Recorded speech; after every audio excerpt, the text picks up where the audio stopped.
Bueno, como siempre, muchas gracias por venir un sábado por la mañana.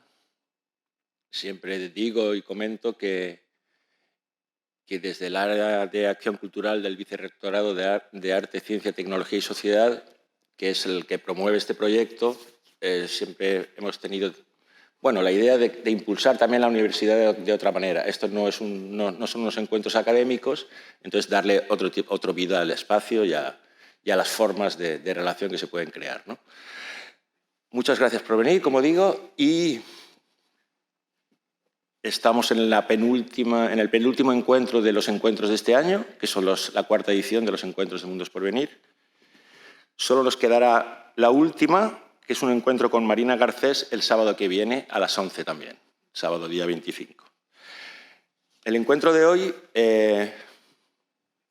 está pensado como un diálogo de filosofías y de pensares no occidentales, como un diálogo prácticamente decolonial, en el que van a participar, como sabéis, Tania Safura Adam y Raquel Fernández.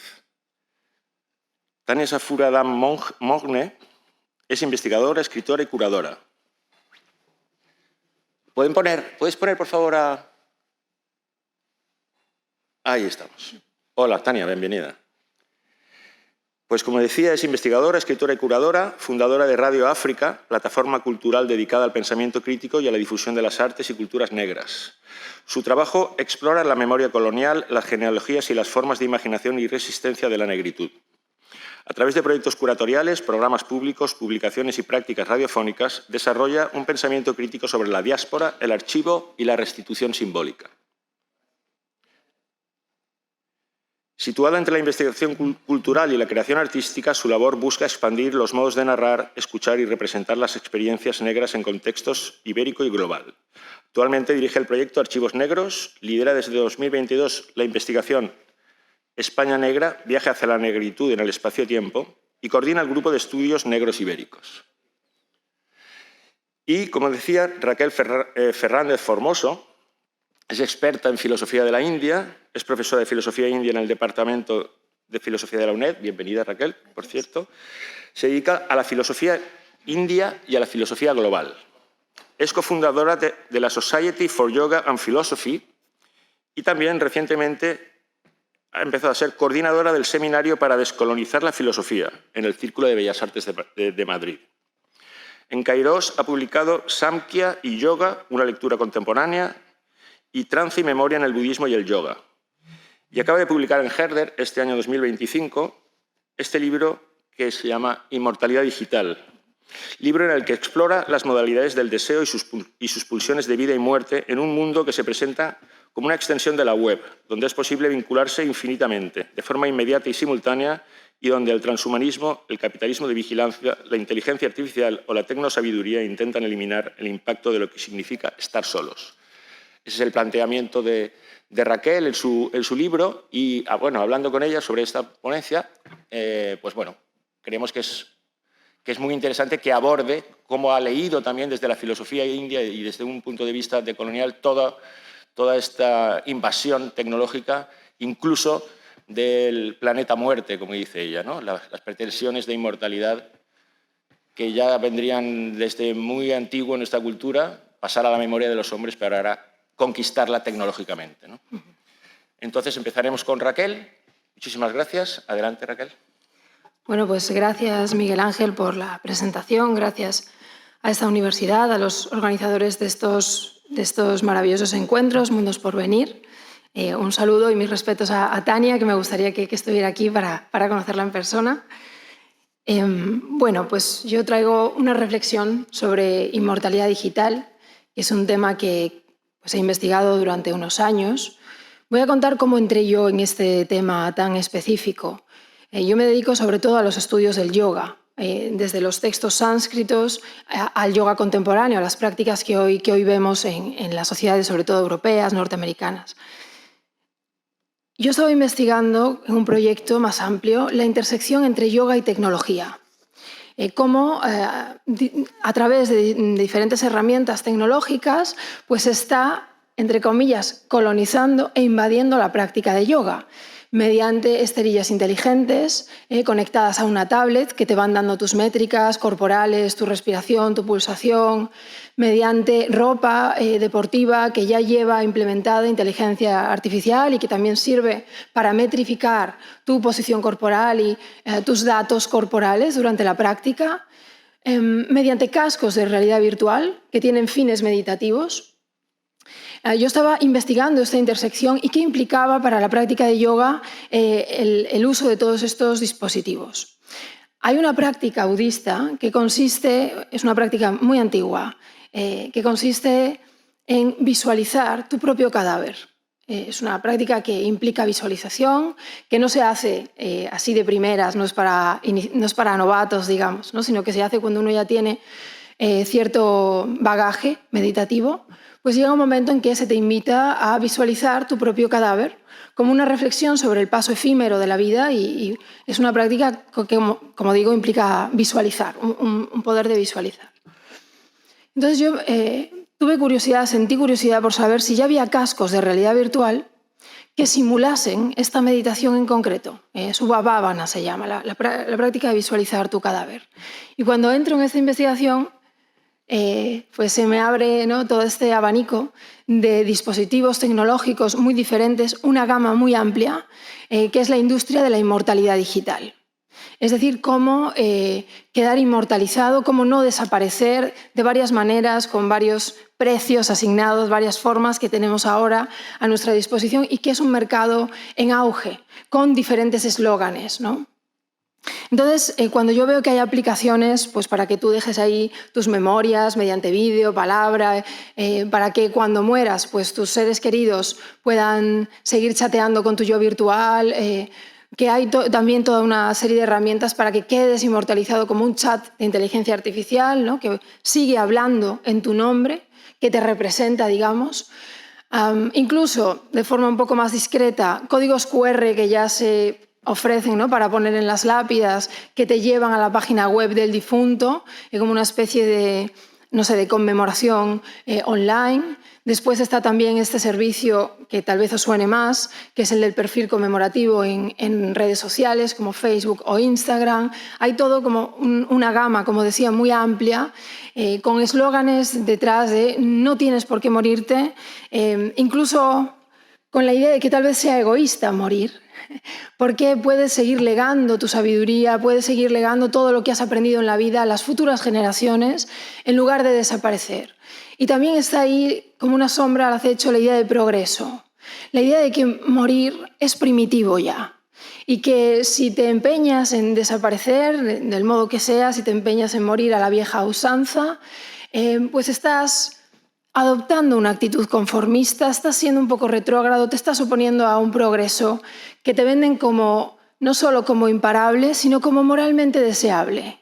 Y hay que ver estas ideas, hay que buscarles la cartera a estos eslóganes, ¿no? Esta es la investigación que hay que hacer, un poco desde dónde se están incentivando estas ideas, sobre todo relacionadas con el progreso, de que morir es primitivo, ¿no? Vamos a ver lo que hay detrás de esta industria, que es muy paradójico, ¿no?, lo que alberga detrás.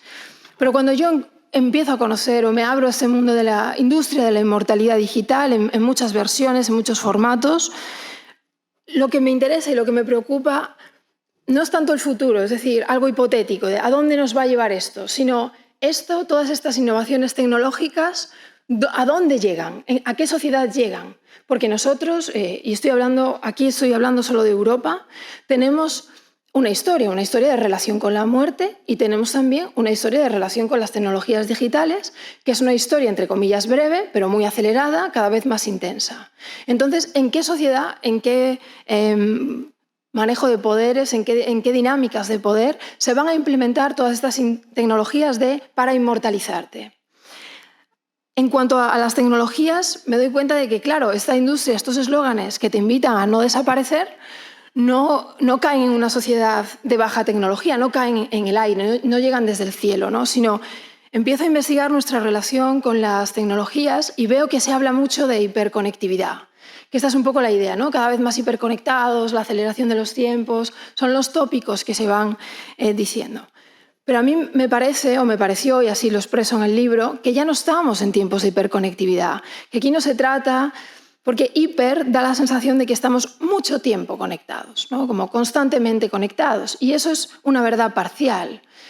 Estamos en un momento donde no solo estamos conectados a cualquier hora y desde cualquier lugar, sino especialmente podemos estar conectados a todo. Y esto es un fenómeno más reciente. Por eso yo cambio la hiperconectividad por omnivinculación. Omni me parece como que alberga esta totalidad absoluta e implica que no solo estamos conectados con personas que están geográficamente distantes, sino que podemos conectarnos con difuntos, por ejemplo, también seguir chateando con ellos. Podemos establecer relaciones y relaciones que para algunas personas, de verdad os lo digo, aunque esto nos puede sonar distante, pero hay personas que establecen vínculos íntimos con seres legendarios o seres históricos, por ejemplo, como el Buda o como Jesús. Y son aplicaciones con las que llevan años cultivando una relación intensa de confidencia, de confianza. Podemos conectarnos también, como os decía, a la hora de hacer deporte y otras muchas actividades con objetos, desde la tablet al frigorífico, por supuesto a través del smartphone. Los objetos están conectados entre sí y cada vez hay mayor número de objetos conectados, fundamentalmente mediante Internet, ¿no? Es la llamada Internet de las cosas, que se prevé ya para la construcción de ciudades inteligentes, con carreteras inteligentes, hospitales inteligentes, es decir, una red que ofrece ciertas cosas como seguridad, confort, estos son como eslóganes pero que también va a quitar cosas, en todo caso va a determinar cómo nos relacionamos con los demás y como sociedad, ¿no? Porque conlleva una pérdida toda esta comodidad y esta seguridad que nos ofrecen las futuras ciudades inteligentes que se están construyendo. Entre otras cosas, una pérdida de privacidad y algunas cosas que sacrificaremos. Muchas de estas innovaciones, adelanto, no vienen acompañadas de un debate reflexivo ni colectivo, porque tenemos una relación fetichista con el término innovación, de tal forma que asumimos que todo lo que sea innovador es positivo. Bueno, las grandes batallas que se están librando contra el colonialismo de los datos, contra las violaciones a la privacidad y a tantos otros derechos o neuroderechos, que ya estamos en esa época, todas estas batallas, digo, que se libran contra innovaciones. En su momento, el capitalismo de la vigilancia fue una innovación por parte de las empresas, de las 5, sobre todo, empresas que llevan este monopolio, ¿no? El llamado imperio de la nube. Entonces, no toda innovación es positiva. Muchas de las cosas con las que peleamos son innovaciones, ¿no? Entonces, muchas de estas, insisto, estas innovaciones de la Internet de las cosas, de esta univinculación, damos por hecho que es algo positivo y no viene acompañado, me parece, de un debate colectivo sobre de qué modo las usamos, en qué instituciones las aplicamos, en qué instituciones no. Sobre todo hablo de instituciones públicas, educativas, ¿no? Cómo nos relacionamos como sociedad con todas estas tecnologías que, si bien nos pueden brindar ciertas oportunidades, por supuesto, también nos pueden quitar, como digo, muchos derechos si no hay este debate, ¿no? Entonces, en esta red, en esta placenta inalámbrica, que cada vez es mayor, en esta univinculación, surge la duda de, bueno, ¿y por qué voy a tener que morir? La inmortalidad digital, a mi modo de ver, solo se puede entender en este contexto, en este horizonte ya tecnológico, ya casi implementado, sin este debate social. Entonces surge toda esta industria con eslóganes diciéndote pues que desaparecer, como he comentado, ya es algo del pasado y que puedes quedar inmortalizado porque hay toda una tecnología que se está sofisticando para que tú puedas quedar además inmortalizado de forma fehaciente, ¿no? Que se parezca a ti, de forma con tecnología cada vez más puntera.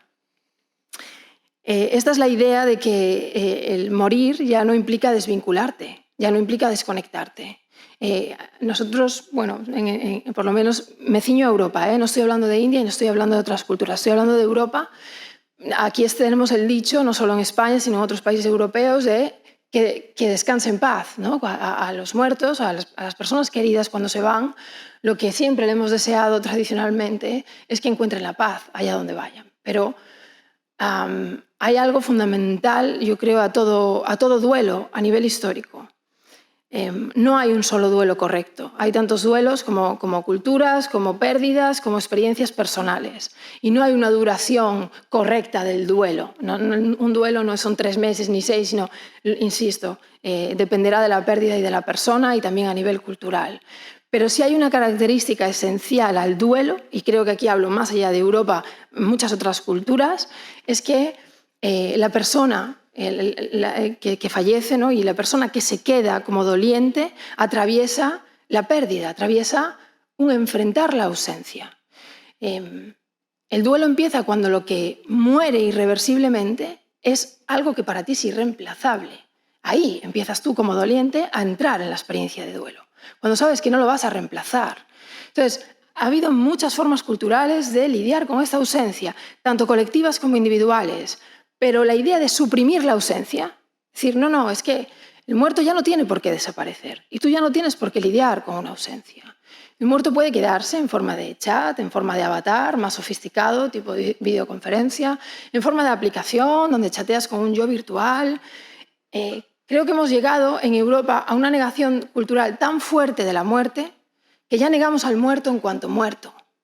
Y que ya morir no implica, como digo, desaparecer, y el doliente no tiene por qué lidiar con esta ausencia, ¿no? Entonces, por un lado, mezclo esta relación con la tecnología, como digo, cada vez más omnivincular, en todo momento, en cualquier lugar, con todo, nos podemos conectar al instante, junto a esta negación cultural de la muerte, que en Europa comienza al menos a finales del siglo XIX. ¿No? Y si leemos pues, los antropólogos, historiadores de la muerte, a mí me gusta mucho, sobre todo Philippe Ariès, pues él documenta, a partir de Francia, pero abre un poco más el radio y llega a Europa, la negación cultural que empezó a gestarse respecto a la muerte en Europa a partir de finales del siglo XIX, y cómo esta negación ha ido cuesta abajo y sin frenos de diversas maneras hasta llegar a este momento donde se nos intenta convencer de que el muerto no tiene por qué desaparecer, de que un muerto puede seguir hablando, puede seguir interactuando, puede seguir narrando su ausencia. Esto es lo que en la industria de la inmortalidad digital algunos investigadores le llaman los muertos que no descansan, ¿no? La idea de que morir ya no implica descansar. Y también es la muerte bidireccional, porque el muerto no se queda conmemorado de forma pasiva, sino que en un chat de inteligencia artificial te contesta, es decir, interactúa, hay una bidireccionalidad, ¿no? Algo que, como digo, rompe con toda la idea de lo que implica el duelo. También me pareció esta industria como una oportunidad para reflexionar sobre el duelo mismo, sobre cómo afrontamos el duelo en Europa, ¿no? Esta negación de la muerte, este ocultar la muerte que está de forma muy puntual, no está en nuestra vida cotidiana, sino es como un rito que cada vez está más periférico. Pues, mueres en un lugar, en el hospital, pasas un par de días en un sitio llamado tanatorio, a las afueras, y te vas a un cementerio, se te hace un rito muy puntual y todo pasa así como muy aséptico, ¿no? Con el médico como autoridad epistémica, sustituyendo lo que antes era la familia, en fin, se operan todos unos cambios culturales que hacen que la muerte pues, quede como muy puntual. Pero en nuestra vida cotidiana, la persona doliente, ¿cómo nos relacionamos a nivel social con el duelo? Y a raíz de escribir este libro, pues muchas personas se han acercado a mí para compartir sus experiencias de duelo, cómo ellos lo socializaron o lo intentaron ocultar más bien, porque es un poco lo que comento en el libro, a raíz de mi experiencia, pero que lo he visto confirmado, porque yo creo que es algo colectivo, ¿no? Vosotras me diréis después, ¿no? en el debate, pero la sensación cuando atraviesas la muerte de un ser querido y tienes que lidiar con la sociedad igualmente, tienes que ir a trabajar y tienes que interactuar, es la de no molestar. Es decir, estos temas de la muerte no se sacan en una comida o en algo colectivo. ¿Por qué? Porque no quieres interrumpir. Tu sensación es como, no voy a aguar la fiesta. A lo mejor con personas muy íntimas no hacemos esto, pero con personas que también son cotidianas, es decir, intentamos como evitar el tema, se zanja muy rápido con frases muy ya hechas, ya establecidas, ¿no? Y no se insiste demasiado. Hay frases hechas para decir cómo estás y hay frases hechas para que te contesten que lo sienten. Y ahí termina. Una pérdida que tú vas a seguir con ella bastante tiempo, ¿no? Entonces, ¿por qué esto por qué nos estremece tanto? en las dos posiciones, cuando el doliente o la doliente eres tú y cuando te toca a ti enfrentar el sufrimiento del otro y lo digo por mí, y lo que intentas es evitarlo, porque además culturalmente no nos han educado para enfrentarnos a eso, sino nos han educado para decir estas frases hechas bien rápidas y escaquearte como puedas, ¿no? Entonces, ¿por qué el duelo lo lidiamos así? No tendría por qué ser así. Y es esta idea de no interrumpir me parece como muy significativa, porque se da por hecho que la gente, pues una comida, lo que sea, está celebrando, no quiere hablar de cosas desagradables, no quiere hablar, pero es que la muerte es universal, es decir, la pérdida que tú estás atravesando la va a atravesar el de enfrente y el otro, es decir, no es una desgracia particular que te haya ocurrido a ti, sino que es algo colectivo. Entonces, ¿cómo podemos ir huyendo de este tema unos con otros? Cuando nos toca a nosotros la pérdida, el sentimiento de individualidad o de soledad, si no tienes una red de apoyo íntima, es brutal, visto que la sociedad lo va a lidiar así, ¿no? Rápidamente y desde un poco el escapismo.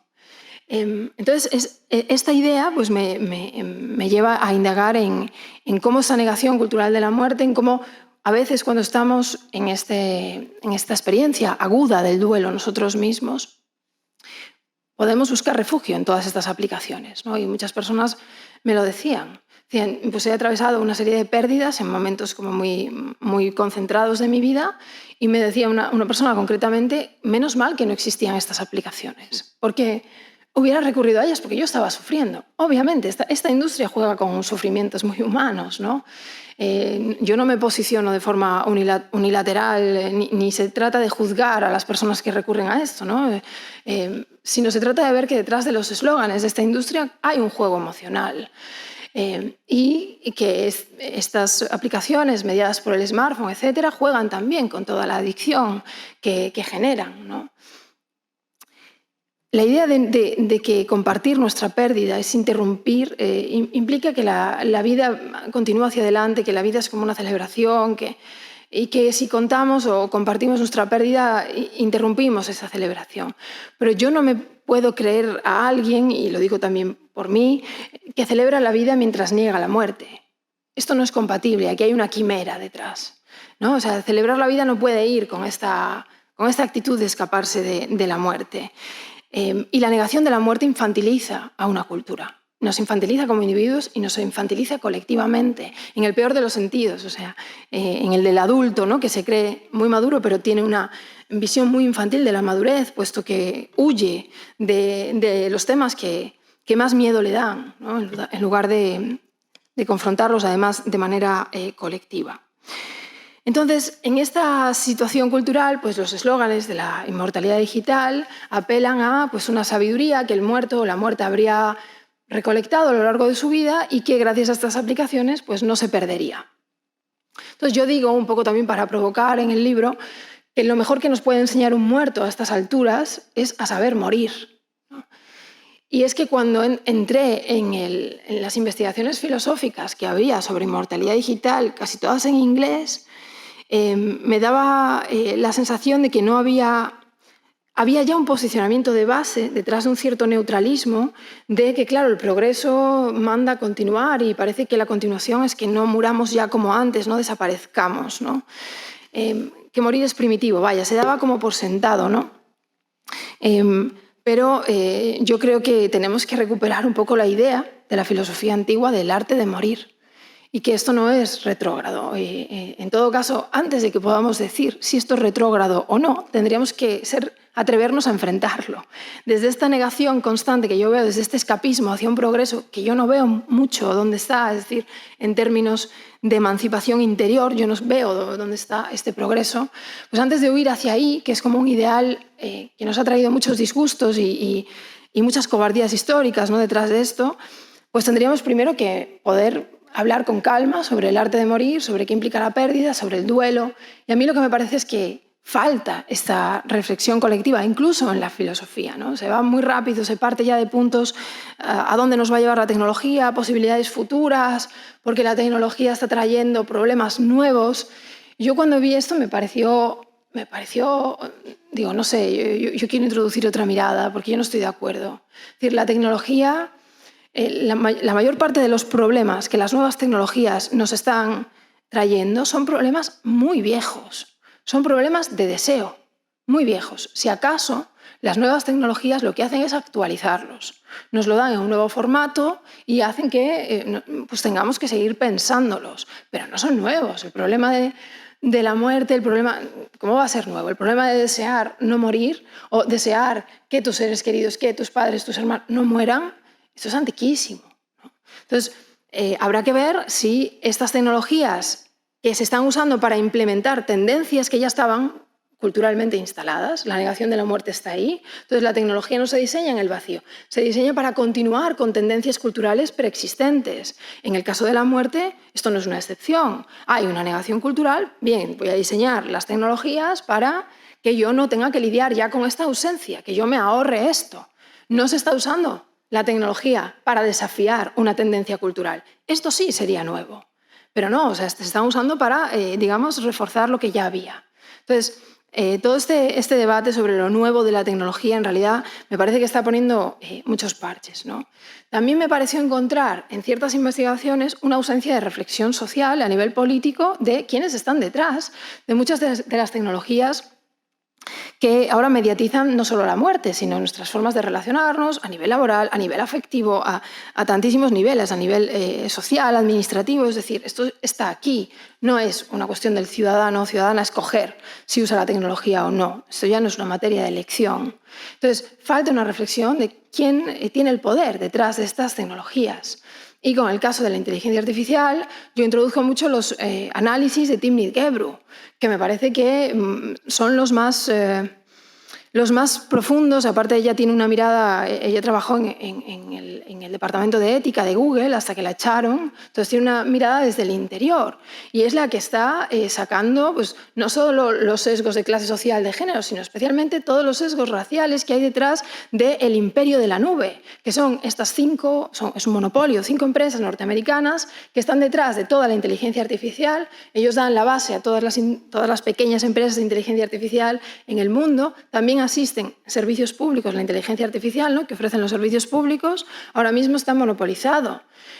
Se ha planteado un intento de soberanía estatal, de una inteligencia artificial soberana, lo planteó Brasil y no ha podido salir adelante, porque hay todo un lobby ahí que no permite. Entonces, no tenemos una inteligencia artificial pública, sino estamos, como digo, en base a un poder muy restringido y que tiene claro hacia dónde va, ¿no? Entonces, muchos peldaños de la inteligencia artificial, porque lo que se busca es la inteligencia artificial general, esta idea, esta utopía, que se está invirtiendo mucho dinero en ella, para lograr que una inteligencia artificial pueda hacer todas las tareas humanas, no una en específico, sino todas mejor que un ser humano.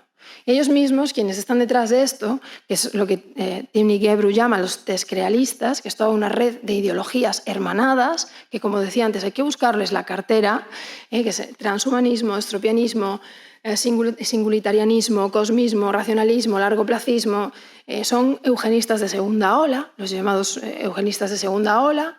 Dicen que ya han dejado atrás todas las discriminaciones sexistas, raciales de los eugenistas de la primera ola en tiempos modernos. Es lo que Timnit Gebru cuestiona, que estas discriminaciones no se han dejado atrás y a la vista está cómo lo implementan. Pensemos que muchas de estas investigaciones, estos peldaños hacia esa inteligencia artificial general, tienen a sus trabajadores explotados en países del sur global. Esto no se cuenta, es la cara oculta de una inteligencia artificial que parece etérea, que cae del cielo, pero que tiene detrás a equipos humanos, y no cualquier equipo humano, sino personas explotadas en los lugares de siempre, con los mismos criterios discriminatorios de siempre, pero, esta es la idea, hacia una utopía de progreso. Que no sabemos cómo se va a repartir, pero está claro que van a continuar la tendencia histórica de repartir el progreso muy estratégicamente y hay que buscar los costes en otro sitio, ¿no? Entonces, detrás de este imperio de la nube o de estos eslóganes no hay como tal, y esto es lo que yo propongo, ninguna idea altruista. Ninguna idea de un progreso global, como a veces nos quieren vender, un progreso, sino se perpetúan discriminaciones y criterios que hacen que quienes pagan el coste de ese progreso pues sean los mismos de siempre, ¿no? Entonces, incluso a nivel ya, hablo de Europa, de Estados Unidos, también los sesgos de clase social, o sea, eso está claro cómo se va a implementar, ¿no? una de las pruebas que tiene, a mi modo de ver, todas las tecnologías transhumanistas de mejora es demostrar cómo sus mejoras no van a reforzar desigualdades ya existentes. A mi modo de ver, eso no lo han probado ni por asomo. Y estamos lejos de poder hacer hipótesis, me parece, para mí, perder el tiempo en hipótesis de un mundo mejor si ya no empiezas asumiendo las desigualdades que hay ahora. La idea de que lo más urgente para la humanidad es buscar prolongar la vida humana, este sería el problema más urgente de la humanidad, además de discutible, a mí me parece una quimera. Estamos lejos de que ese sea nuestro mayor problema, ¿no? Los eugenistas, además, estos eugenistas, en concreto los tescrealistas que están detrás de la inteligencia artificial general y también de esta idea de no envejecer, pues refuerza, o históricamente ha ayudado a reforzar un mapa geopolítico muy claro que, como digo, refuerza desigualdades. Entonces, sus prioridades, lo que ellos consideran que es lo urgente o lo moralmente deseable, claro, están determinadas también por ideologías políticas, ¿no? Ellos no consideran que ciertas cosas que están ocurriendo ahora en el mundo, genocidios y demás, se tengan que llamar así, sean un problema tan grave. Claro, si nos ponemos en este mapa, pues cuando escuchamos esos eslóganes que nos invitan a no ser retrógrados, habría que ver, ¿no?, quiénes son los retrógrados y a qué mundo o a qué futuro nos están llevando. Pensad que los debates que hay ahora especulativos sobre la inteligencia artificial general, ellos mismos oscilan entre un horizonte paradisíaco, que es obviamente el que ellos desean, que va a ser un horizonte tremendamente desigual, pero bueno, a ellos les beneficiaría, por supuesto, y un horizonte tal vez de apocalipsis zombie, porque no saben si esta inteligencia artificial general va a tener desventajas. Son todas estas especulaciones en las que se entretienen mientras financian estas industrias con muchísimo dinero, ¿no? Y más ahora con el gobierno de Trump, que está pues beneficiando mucho a este imperio y que ya asume, digamos, este tecnofeudalismo, ¿no?, del que se viene hablando, ¿no? Entonces, detrás de estos eslóganes de legar nuestra sabiduría y demás, también hay una codicia, que es la codicia de los datos, porque no se nos dice qué van a hacer con nuestros datos. Cuando te invitan a dejar toda tu vida en una aplicación para que tus familiares chateen con tu yo virtual una vez fallezcas, esos datos, o incluso cuando te abren una web como difunto, o incluso las cuentas conmemorativas en redes sociales, ¿no? Todo sigue el tráfico de datos. Es decir, estamos en un momento que pues hay dos investigadores, ¿no?, que me gustan mucho cómo lo abordan, que hablan del colonialismo de los datos. Y esto no es una metáfora, lo de colonialismo, ¿no? Ellos investigan los lazos a nivel histórico en las formas de trabajar del imperio de la nube de estas 5 empresas y, por ejemplo, la Compañía de las Indias Orientales, holandesa, inglesa. Es decir, incluso el argumentario es muy similar, ¿no? Entonces ellos hacen toda esta investigación que es fascinante de cómo el colonialismo de los datos actual es una ampliación de unas prácticas extractivas a nivel global que a partir del capitalismo industrial pues, se habrían disparado. De tal forma que ahora mismo no se necesita usar la violencia. Si entendemos el colonialismo como la desposesión de la vida, de la fuerza laboral, de la tierra, ya no necesitamos que se use la violencia física.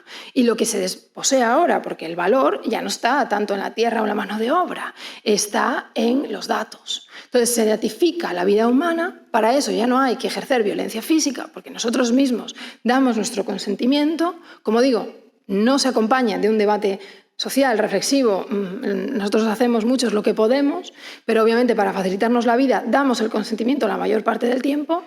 Y con esos datos pues hay todo un negocio, tanto a nivel macro como a nivel micro. Se van a tomar decisiones en base a esos datos que van a reforzar violencias discriminatorias de todo tipo, de género, de raza, de clase, de etnia, de todo, pero nosotros en masa vamos dando estos datos y ellos investigan cómo hay todo un colonialismo que a nosotros nos pasa desapercibido, y el argumentario de fondo también es: total, tú con tus datos no ibas a hacer nada, estaban ahí flotando en la red.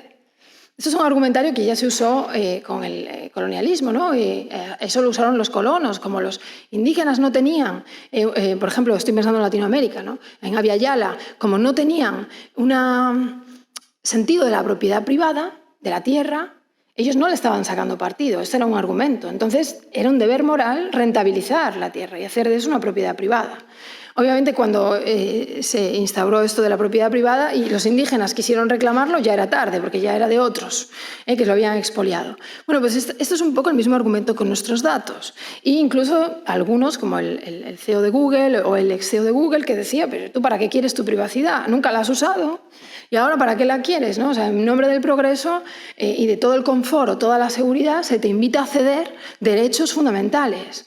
Entonces, para beneficiarnos de todo lo que Internet y diversas tecnologías tienen que darnos, no tenemos que ceder en nuestros derechos como moneda de cambio. O sea, esto no es así, porque no se trata de demonizar la tecnología, yo no lo hago, pero lo que tiene que haber es primero un diálogo social y un intercambio justo y una reflexión sobre cómo queremos implementar estas tecnologías en espacios públicos, en nuestra vida, por qué tenemos que ceder ciertos derechos, cómo es esto de que uno puede ceder la privacidad y ya está. La privacidad es un bien público, parece paradójico, pero es un bien público. Cuando tú cedes tus datos, y más pensemos en datos que tengan que ver con saliva o así, que ya son huellas biométricas que no cambian, estás dando no solo tus datos como individuo, sino estás dando todos los datos de una red familiar, del entorno, etc. Entonces, es un bien público, la privacidad no es solo tuya. Y de esto se aprovechan pues, la industria no solo de la inmortalidad digital, sino muchas otras, ¿no?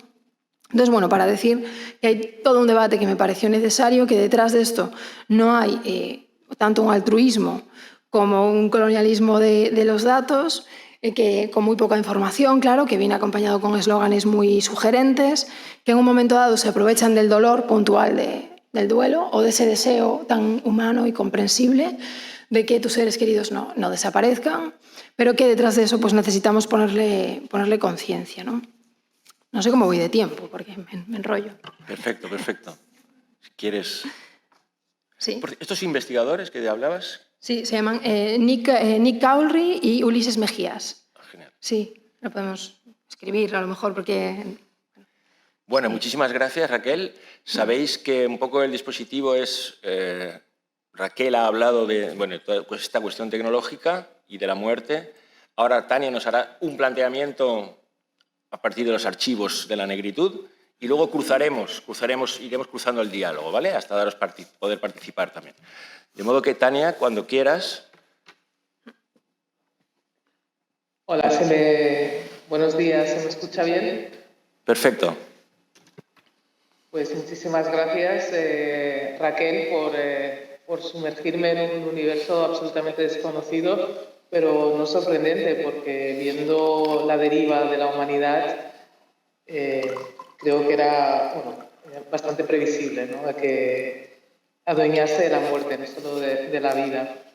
Gracias, Miguel, por la invitación y cuando propusiste como este cruce, a priori a una institución había un desconocimiento absoluto por parte de la institución, por parte de la sociedad en general, sobre cuestiones que tienen que ver con la negritud y un desconocimiento que también me apelaba a mí, ¿no? Que yo había cosas que desconocía y mirando otros contextos sociales que habían tenido más relación con la negritud por una cuestión colonial, básicamente, pues me resultaba un poco, sorprendente que aquí en España apenas había conocimiento, apenas había estudios que pudieran acercarnos al pasado. Así que me aventuré a empezar ese campo de conocimiento y es un poco lo que voy a explicaros hoy. Voy a compartir una diapositiva, o sea, una presentación, porque creo que es... Y a partir de aquí, pues, empiezo a exponer un poco lo que os voy a compartir durante estos siguientes minutos es el marco de la investigación España Negra, ¿no? De qué es lo que se trabaja y después esta idea de mortalizar la existencia negra. Para mí ha sido muy interesante este nuevo enfoque porque veo como el archivo es un vehículo de inmortalizar las existencias negras. Lo que hace es preservar sus voces, las experiencias, más allá de la vida individual sino que es esta preservación del yo colectivo y que está siempre mediada por unas decisiones de poder, ¿no? Es decir, que cómo y para quién se conserva la memoria. Si miramos un poco las reflexiones en torno al archivo hechas por... hay mucha literatura y teoría en torno al archivo, podemos ver el interés de que haya de hacer desaparecer las existencias negras. Y también vemos en los últimos años cómo han surgido una serie de proyectos que lo que hacen es recuperar a través del archivo estas existencias negras y hasta ficcionalizar, porque solo si nos remitimos a lo que es el archivo colonial o el archivo oficial tradicional y la documentación que hay en ese archivo, veremos que es muy complicado entender una existencia plena más allá de la violencia misma que existe en esa preservación de esa memoria.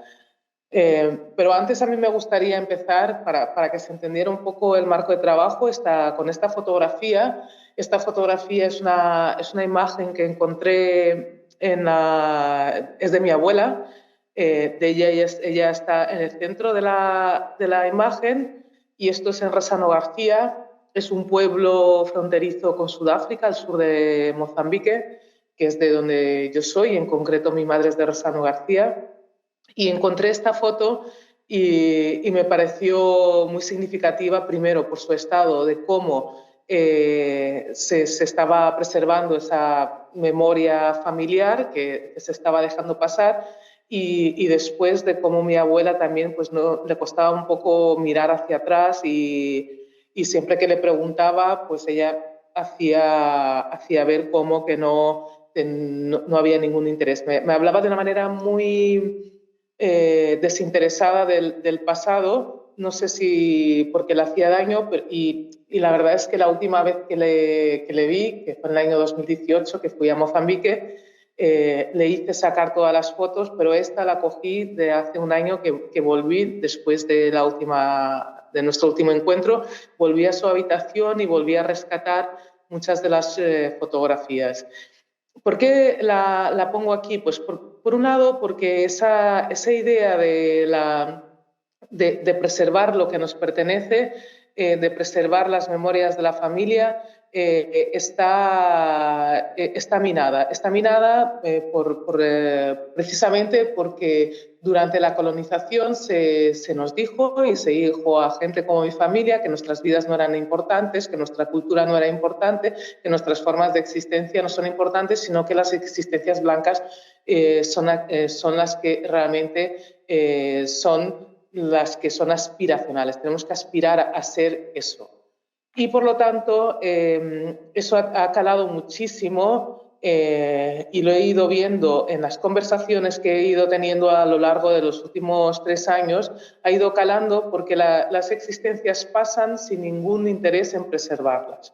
Y es muy importante preservarlas, aunque sean de esta manera, recoger todas estas fotografías familiares para poder reformular un pasado y poder sostener una existencia sobre un pasado que es familiar, pero que a la vez es colectivo. Nosotros hemos estado aquí y nosotros hemos aportado y nosotros tenemos pleno derecho a seguir existiendo. Porque generación tras generación lo que se nos dice es que somos neófitos en esta sociedad y no tenemos ningún tipo de derecho a exigir, sino que tenemos que estar. Entonces, la importancia del archivo es para mí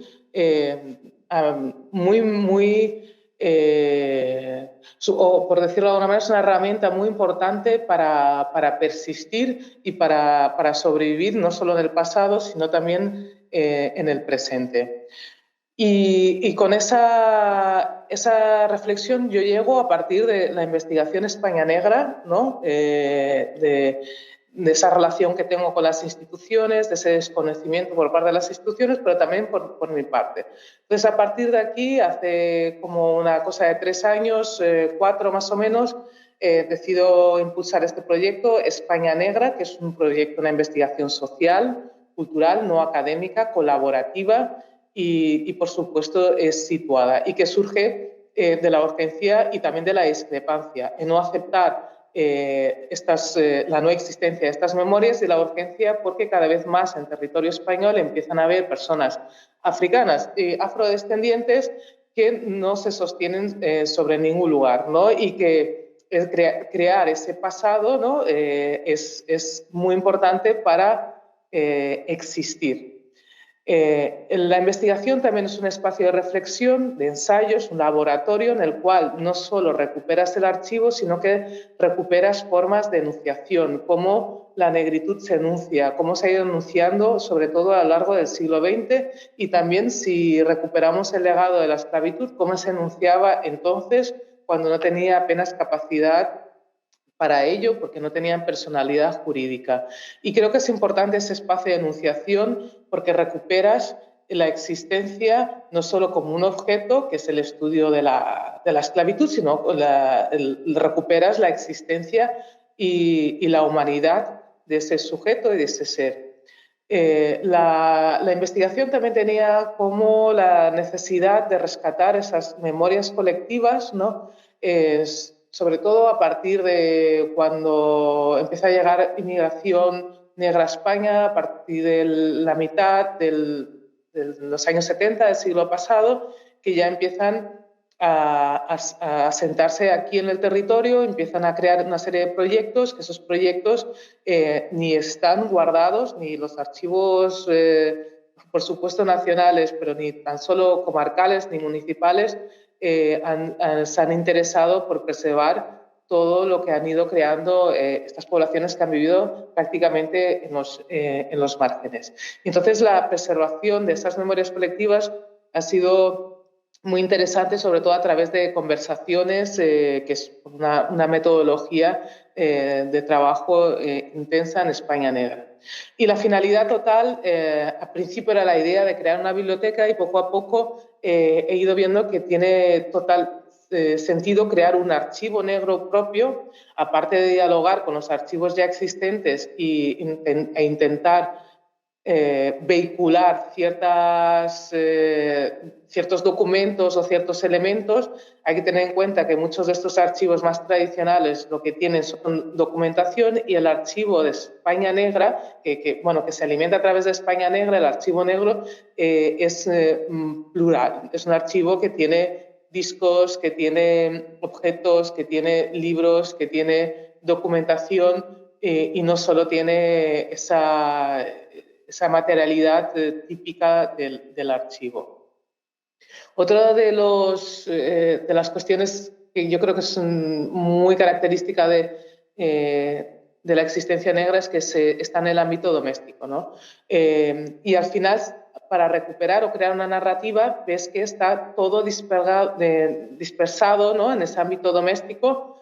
Esa idea, ¿no? Hago un paréntesis, que hablaba antes de mi familia, de que lo nuestro no tiene valor, lo nuestro se queda en el ámbito doméstico, pues al final hace que no se comparta públicamente y hace que generación tras generación se van muriendo las personas y se va perdiendo el conocimiento y se va perdiendo esa existencia, y por lo tanto no forma parte de la esfera pública porque está en el ámbito doméstico, y además en este ámbito doméstico no hay un cuidado sobre ese archivo vernáculo.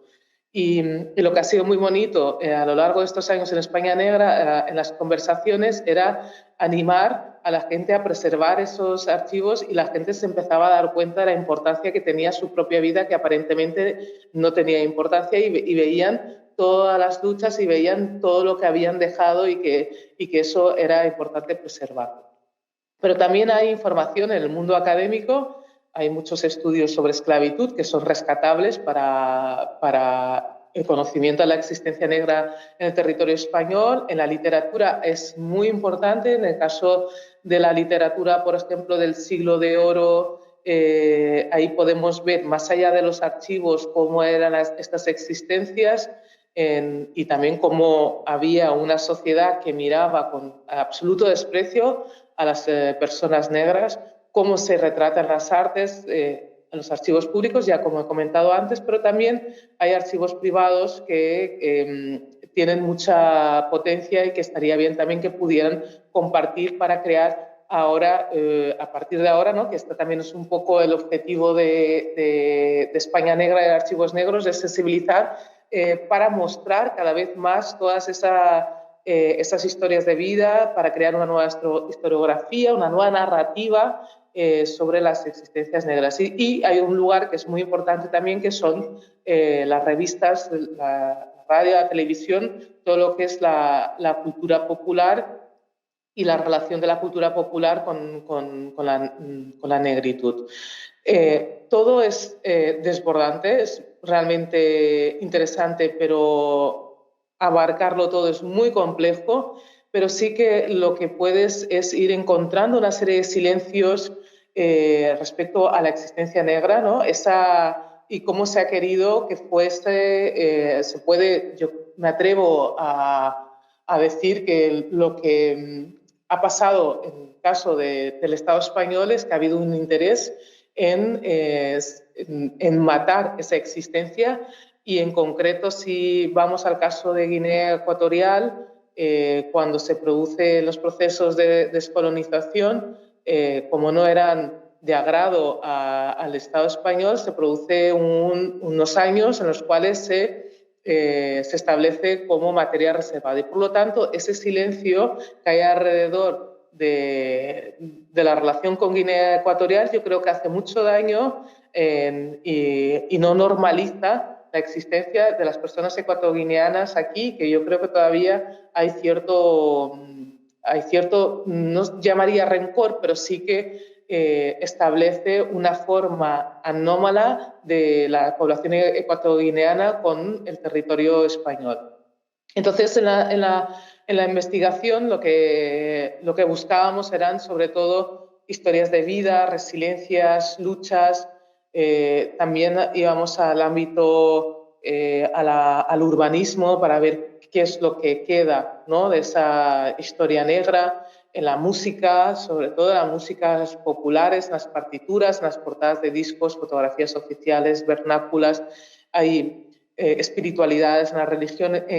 Hay muchísimos lugares donde buscar esos rastros de la existencia negra y empezar a rescatarlos para crear nuevas narrativas, ¿no? Una narrativa tanto escrita como visual, que permita, pues, el reconocimiento y también el empoderamiento de las personas africanas y afrodescendientes aquí en España. Porque no es lo mismo, es decir, que tú acabas de llegar a un territorio que es desierto respecto a tu existencia, es decir, que no hay una genealogía de la negritud y, por lo tanto, te sostienes en el vacío, que si tú llegas a un territorio donde ya hay una historia negra, la cual tú puedes rescatar e incluso puedes tomar el relevo para seguir adelante. Y un poco lo que pretendemos es crear ese espacio de relevo, visualizando lo que ha pasado anteriormente y creando y reformulando narrativas que eran absolutamente inexistentes. Por otro lado, entendimos que la relación con la negritud en el territorio español no era igual, no es uniforme, es plural, y por eso apostamos por la colaboración con una red de museos e instituciones, colectivos, personas individuales. Es una cacofonía de voces este proyecto, y para ir hacia los diferentes territorios, pues hemos colaborado en el País Vasco con Artium, en Cataluña aquí pues con el CCCB, con el IBAM ahí en Valencia y con el Museo Reina Sofía en Madrid. Hicimos una convocatoria para investigadoras negras. Fue un proyecto extremadamente complejo, pero que creo que el resultado es que cada una de nosotras, las investigadoras, nos ha dejado como una semilla que cada una está desarrollando para en cada espacio poder trabajar sobre las existencias negras en esos territorios. ¿Cómo de diferente es? Pues el hecho de que, por ejemplo, Madrid estuviera la corte, la población negra, pues la esclavitud está muy relacionada con la corte, y eso es interesante porque en Barcelona, que había más artesanía, por decirlo, había más profesiones, ¿no? La población negra estaba más relacionada con esas profesiones y además había una prohibición de que las personas negras pudieran seguir con cada uno de esos campos de aprendizaje. Había vetos, ¿no? Como comentaba antes, no tenían personalidad jurídica. En Andalucía había una relación más con el trabajo doméstico. En el País Vasco había, de hecho, una prohibición de que hubiera población negra, sobre todo a partir de la Inquisición, porque había una huida hacia arriba y para evitar que en ese territorio se llenase de personas negras, judías y moras, como llamaban, pues establecieron una serie de prohibiciones y, por ejemplo, en Valencia estaba relacionado con el trabajo doméstico y de campo. Eso es interesante ver esta distinción en el territorio y también en el tiempo, porque consigues establecer la complejidad de la relación con la negritud, que es otra de las cuestiones que creo que es clave en la investigación, porque cuando se habla de lo negro se tiende a homogeneizar, igual que cuando se habla de África se tiende a homogeneizar como si fuera un país, como si fuéramos todos personas iguales, como si fuéramos todos bajo una... como si fuéramos una sola persona, pero incluso los procesos de colonización que sufrimos nuestros países han marcado una forma diferente, ¿no? de la relación con la metrópoli, por ejemplo, o de la relación con la misma existencia. Y creo que eso es importante establecer desde aquí, porque esto se traslada a la diáspora. Es decir, cuando alguien está en diáspora, tiene todos esos bagajes culturales, tiene toda esa que están atravesados primero por la lengua. Yo soy de Mozambique y tengo mi lengua materna es el portugués, que es muy diferente a una persona, por ejemplo, de Senegal, cuya lengua materna es entre wolof mayoritariamente y francés. De hecho, ha habido personas de Senegal que me han dicho que yo no soy lo suficientemente africana.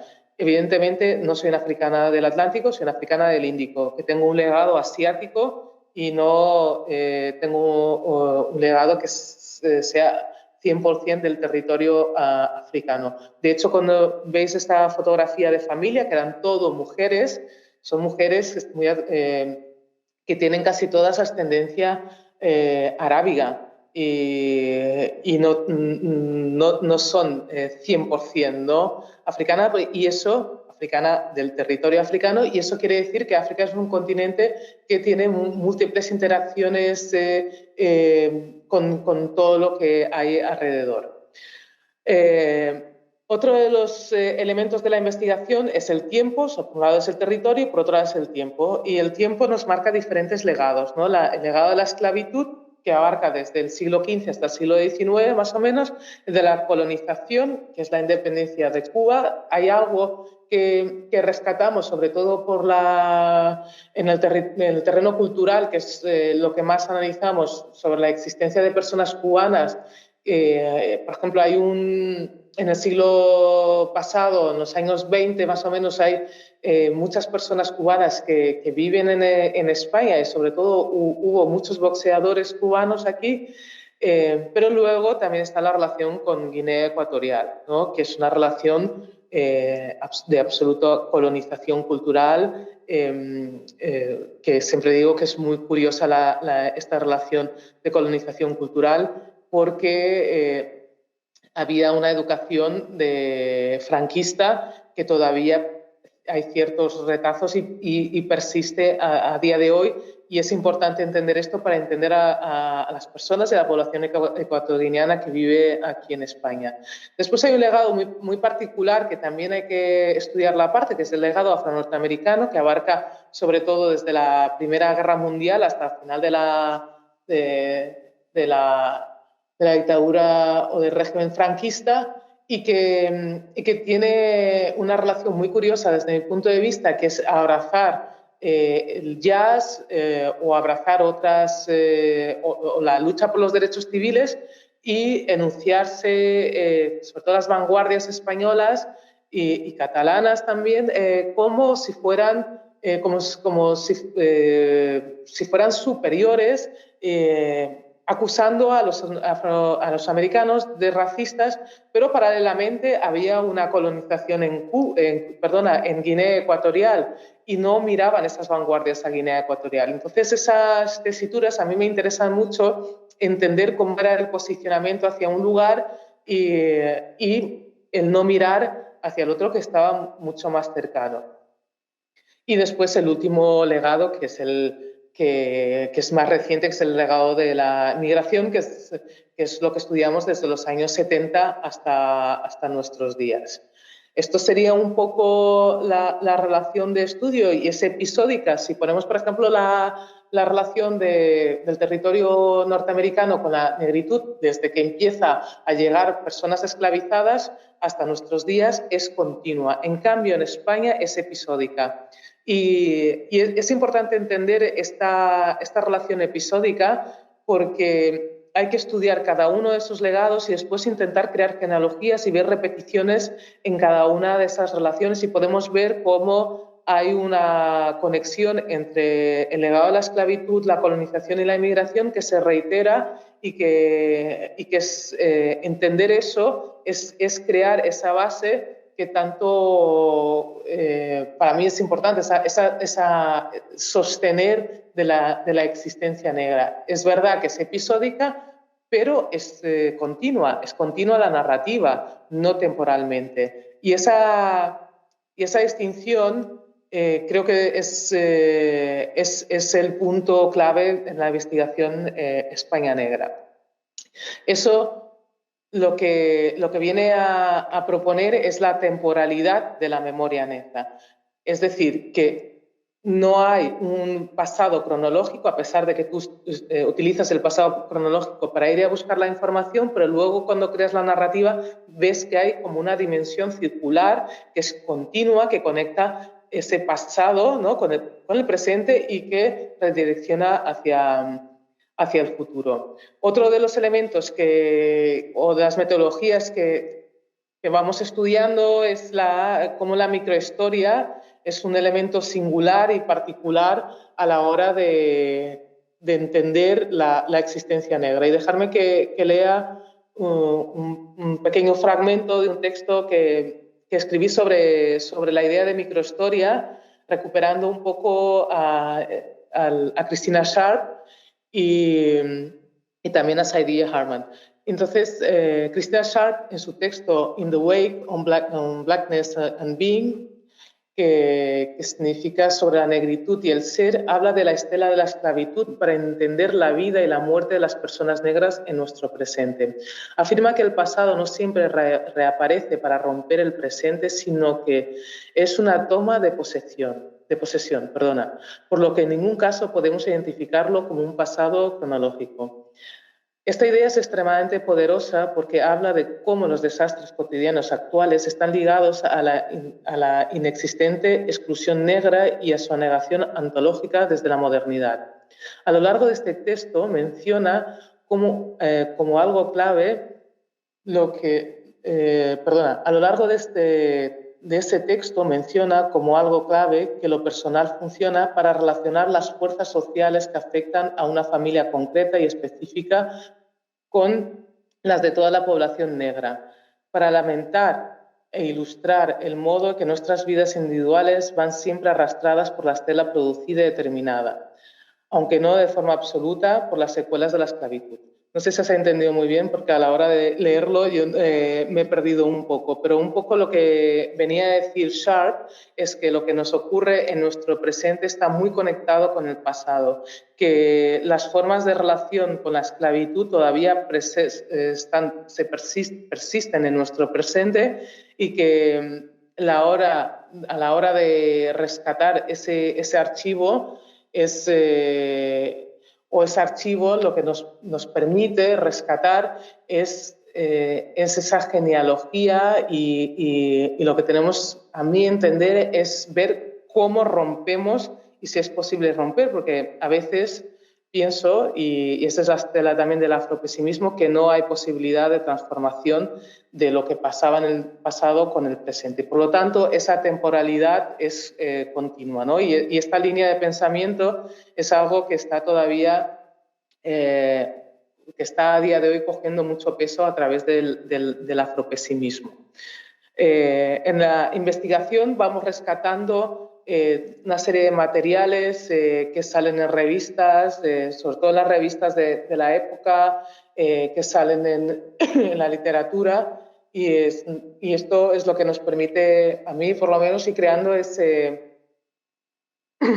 perdona, que nos permite ir creando ese archivo que se va guardando y se va después rescatando toda esa materialidad para crear posteriormente las diferentes narrativas.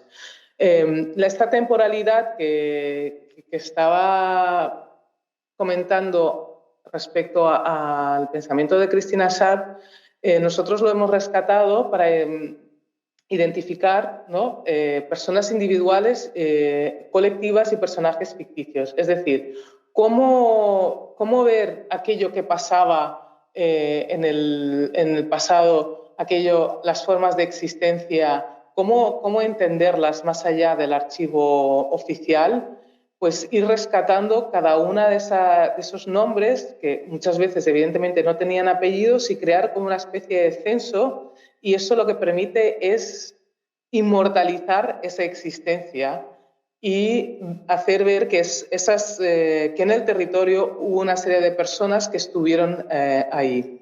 Una serie de personas que estuvieron ahí, además con agencia. No solo son personas que están para asumir su condición de personas esclavas, sino que hay algunas, o esclavizadas mejor dicho, sino que hay algunas personas que con su acto de huida o de envenenamiento del amo lo que están es reivindicando su propia existencia. Por lo tanto, es un acto de agencia. ¿Es un asesinato? Sí, es un asesinato, pero también es un acto de agencia, porque antes no había otra posibilidad para poder salir de esa condición de opresión. Otra de las cuestiones que nosotros trabajamos, que quizás es muy complejo de entender, es que nosotros no vamos a las fuentes primarias por una dificultad de recursos.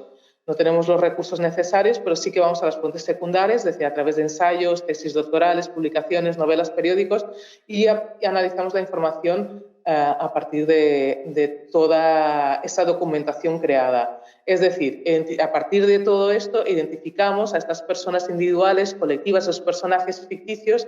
A partir de todo esto tomamos el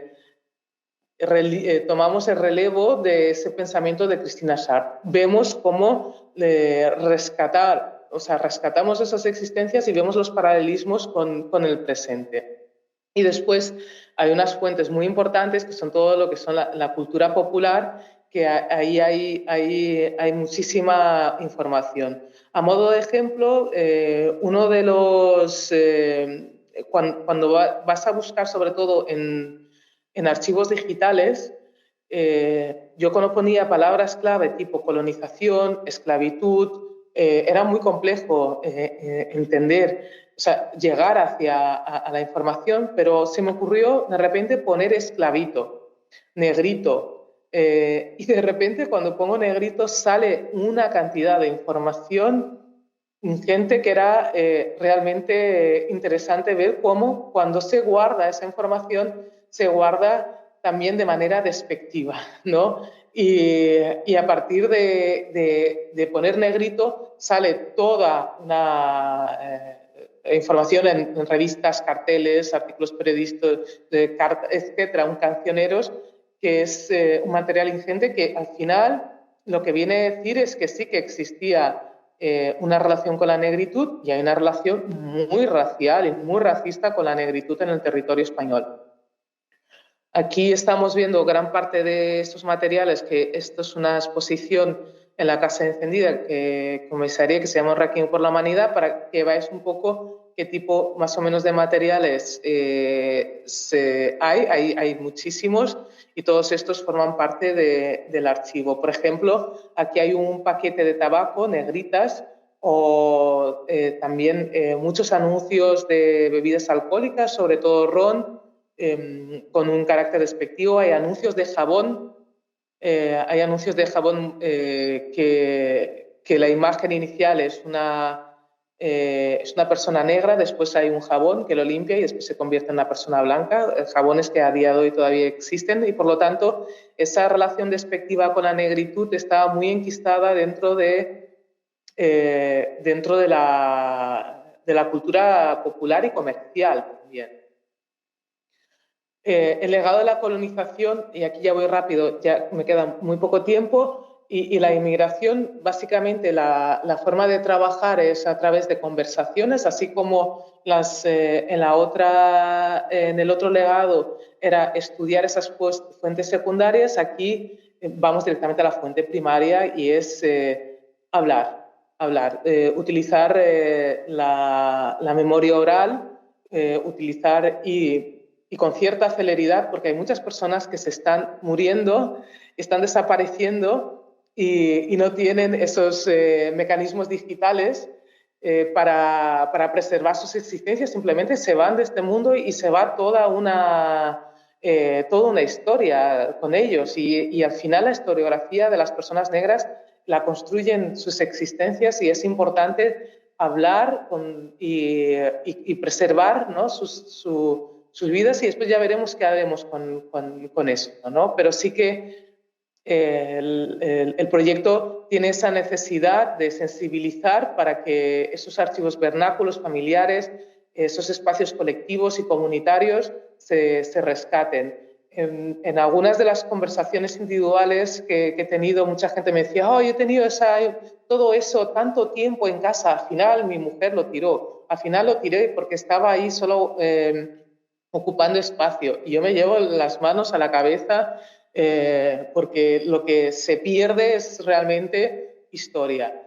Esta revista, por ejemplo, estaba perdida, es una revista que se empieza a hacer en el año 84, es una revista panafricana aquí en España, y se perdió y la encontré en un montón de revistas para tirar y a partir de aquí se inició una investigación casi detectivesca hasta que encontré quién la fundó, cómo la fundó, dónde la fundó y encontré todas las revistas en el Archivo Municipal e Histórico de Sabadell, después de un año.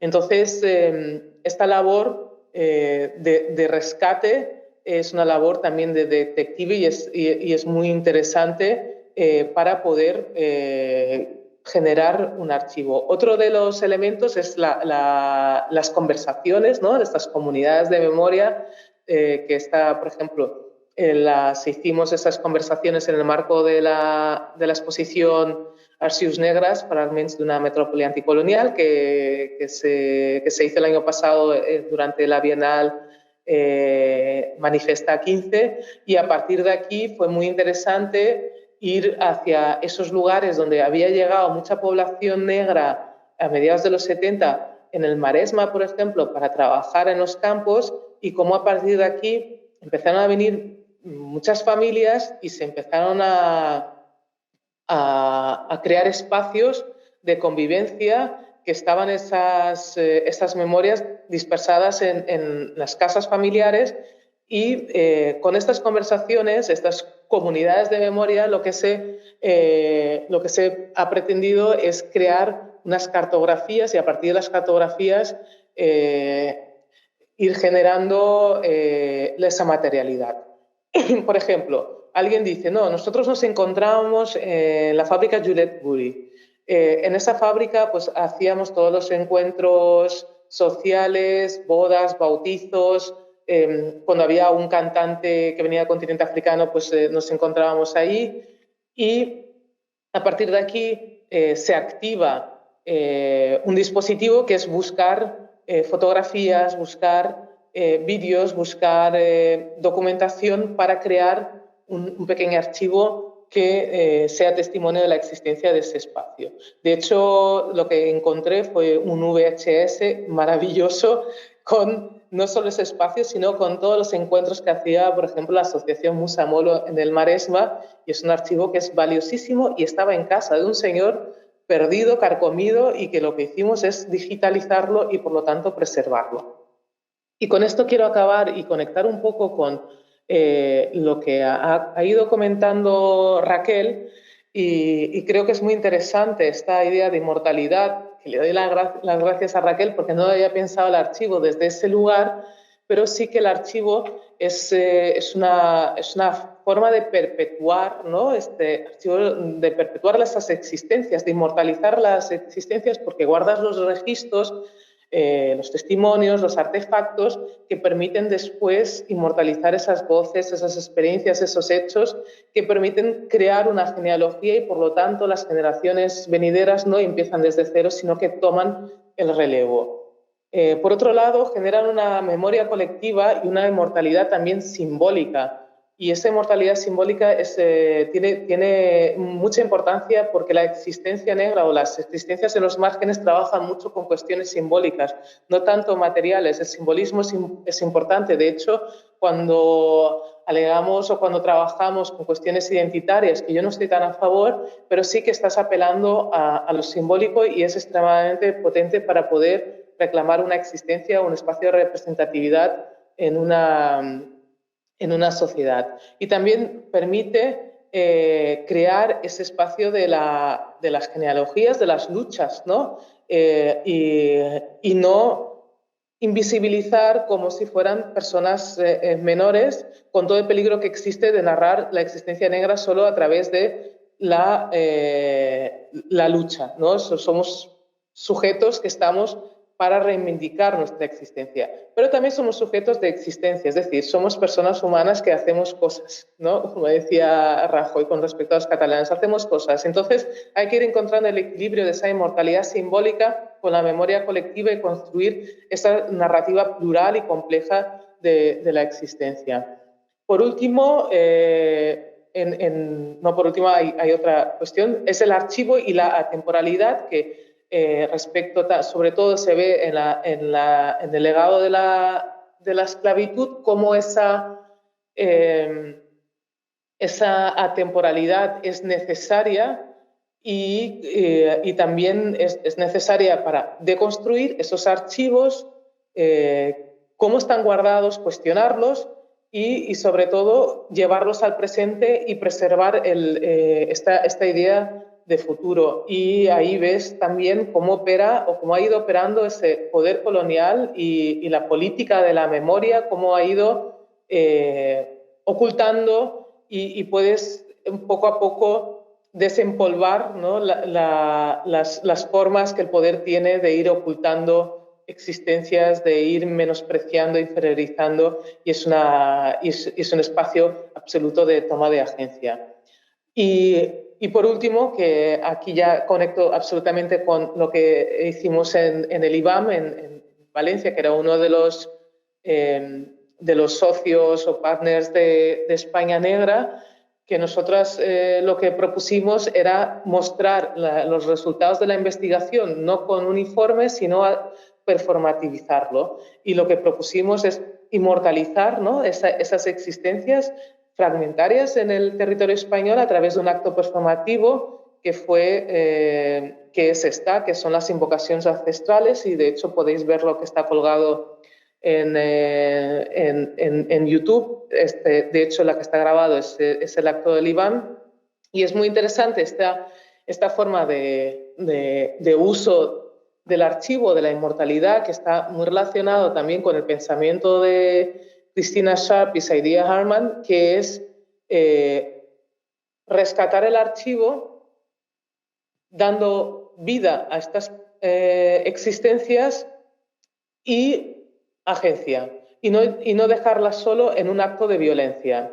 Es decir, las personas negras entraban en el archivo porque había una relación absolutamente burocrática, pero también estaban atravesadas básicamente por una relación de violencia. ¿Cómo sacar estas personas de la violencia y darles una existencia digna y, por lo tanto, inmortalizarlas desde la agencia y no tanto desde la violencia? Es un acto de ficcionalización, pero al fin y al cabo la historiografía es un juego, ¿no? Es ese juego de qué recuerdas y qué no recuerdas, cómo lo recuerdas, cómo creas mitos y cómo no creas mitos.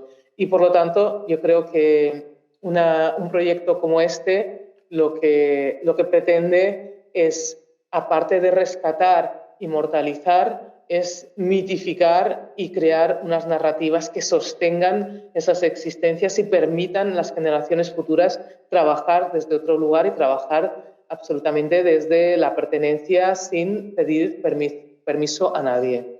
Y aquí yo creo que ya lo dejo. Bueno, perdona, y esta es la publicación que se hizo a raíz de la exposición, esta exposición de archivos en Manifesta, y esta publicación está disponible. Y aquí lo dejo, Miguel. Genial, Tania, muchísimas gracias. Bueno, fantástico. Yo creo que esto conecta además con muchas cosas que yo he trabajado en mi vida, ¿no? La recuperación de las existencias borradas históricamente por lo colonial, pero también cómo aquí en España no tenemos la memoria de nuestras colonizaciones, digamos, se ha borrado explícitamente, y nuestra relación no solo con África, con Guinea, con Marruecos, con Marruecos específicamente, con el mundo musulmán, ha habido un borrado histórico muy explícito que desde hace un tiempo los trabajos decoloniales, desde el arte, desde muchas formas expresivas, la recuperación de esas memorias, de esos conocimientos también, de esas existencias borradas, se convierte en algo fundamental, ¿no? Y a mí esto me conecta inmediatamente con lo que ha estado hablando Raquel, por ver de qué manera, y con esta idea tuya muy interesante, bueno, de la filósofa esta, de la reiteración del legado, de ese tiempo circular que siempre está presente, no es algo que está en el pasado, sino que está siempre de una manera latente, repitiéndose de una manera u otra, y la consolidación, digamos, de la colonización como desposesión, que era la idea que tú decías, a través de las tecnologías y de las nuevas formas en que están los grandes CEOs, o sea, con nombres y apellidos, con empresas muy determinadas. Y en Estados Unidos se está viendo, ¿no?, cómo se quiere reescribir la memoria, eliminando, por ejemplo, ahora la memoria indígena, desde el Smithsonian, etc. Y cómo esta colonización de la muerte o de la idea de inmortalidad, que es muy bonita la manera en que la has recuperado tú, Tania, para inmortalizar estas memorias a partir del archivo, y cómo se está colonizando esa idea desde el otro lugar, desde el lugar de un colonialismo mental total, de apropiarse también de ese pasado, borrando, o sea, siguiendo con el mismo sesgo de borrado de aquellas existencias que no merecen ser recordadas, y procesos de deshumanización permanentes una vez más, ¿no? Entonces, en esta confrontación parece que está esto más vivo que nunca, a través también de ese neocolonialismo o colonialismo total de las grandes tecnológicas, ¿no? Pues sí, entonces abro un poco Bueno, gracias, Tania, y sobre todo ya no solo por la presentación, sino por la labor, ¿no?, de estos archivos. España Negra yo lo desconocía, pero te voy a pedir más información, ¿no?, de actividades y demás, me parece muy necesario. Y sí, yo creo que hay en juego como dos ideas de memoria y de olvido. Por un lado, lo que se ha buscado olvidar e invisibilizar, ¿no?, todo el borrado colonial, que no está solo en el Estado español a nivel de educación de institutos, porque un estudiante de instituto puede salir perfectamente de haber estudiado de bachillerato y demás sin saber que España fue una potencia esclavista de las más importantes. Es muy fácil que salga sin saberlo, porque se oculta de los manuales. Y nosotros que estamos a nivel universitario metiéndole mano al canon de la disciplina más colonial y blanca que existe, que es filosofía, de todas las humanidades, es la que está preservando ahí una idea de razón muy clara, muy de supremacismo blanco. O sea, pues estamos metiéndole mano a ese canon, claro, levantando todos los demonios, ¿no? Nadie quiere ceder ahí, pero te pasas 4 años sin estudiar, primero, la importancia del colonialismo, que se trivializa, la importancia de la esclavitud, nada, y no estudias a un autor que no sea blanco, europeo, concretamente de 5 países, ¿no? Como si nadie más hubiera hecho filosofía en el mundo, como si no hubiera voces de las colonias que respondían a las ideas ilustradas, a las ideas tan de progreso, ¿no? Entonces, nosotros hablamos del siglo de las luces encendidas y apagadas, ¿no? Y las apagadas están fuera del canon, ¿no? Entonces, frente a esta tendencia al olvido, incluso ahora el gobierno de Trump, ¿no?, que es tan tecnológico y tal, pues los nombres son formas de invisibilizar. del Golfo de México al Golfo de América, ¿no? Cómo se está cambiando los nombres, todo este renombramiento, son formas de olvidar, de borrar. Frente a eso, la idea de una inmortalidad muy individualista, de que tú no debes desaparecer, de que debes ser recordado. Pero claro, esta idea que exponía Tania de inmortalizar existencias que siempre se han invisibilizado, no es esta inmortalidad digital de la que estoy hablando yo, porque pensemos que implica una inmortalidad, ya más allá de lo político y demás, sino que implica una inmortalidad en la que el difunto sigue interactuando. Es decir, nosotros como dolientes tenemos una aplicación, un móvil o lo que sea, donde seguimos hablando con el difunto. Y hay un momento en el libro donde me pregunto, ¿cómo recordaremos a nuestros difuntos? ¿Por lo que fueron y dijeron mientras estaban en vida o por las nuevas conversaciones que tenemos con ellos ya cuando llevan mucho tiempo enterrados? Es también un reforjar la memoria, es jugar con nuestra memoria. Entonces, frente a este intento colectivo de memorizar, de no olvidar a personas discriminadas y demás, que es todo un esfuerzo dirigido, ¿no? Como se ha visto en la presentación de Tania, y todo un esfuerzo por recuperar archivos, por recuperar... Hay pues toda esta intención de individualista, de que tú no te pierdas, pero van a jugar también con lo que tú eres, porque quien se queda aquí hablando en tu nombre, ¿qué va a representar, ¿no? Entonces, bueno, son formas. Sí, yo creo que ahí, Tania, da en el clavo y la diferencia también con vuestro proyecto y las formas de operar, ¿no? Este individualismo supremacista blanco que pretende borrar, pero convertir a los héroes, ¿no? Pero siempre desde un punto de vista individualista y con tecnologías opacas. Mientras en vuestro proyecto es esa cacofonía de voces, de existencias diversas y esa colaboración, red, para hacer emerger todo aquello que ha sido borrado en las existencias negras. Hay una idea que yo creo que precisamente que es el individualismo, el yo individual y el yo colectivo, ¿no? O sea, porque aquí hay como el yo colectivo que se borra, pero no necesariamente hay un yo individual negro que se siente identificado con el colectivo y por lo tanto también puede apelar a esas herramientas y olvidarse y creerse que no existe esa necesidad de recuperar, ¿no? una historia colectiva como para resignificar su existencia, ¿no? Y ese también es el juego neocolonial, el juego de poder, hacer ver cómo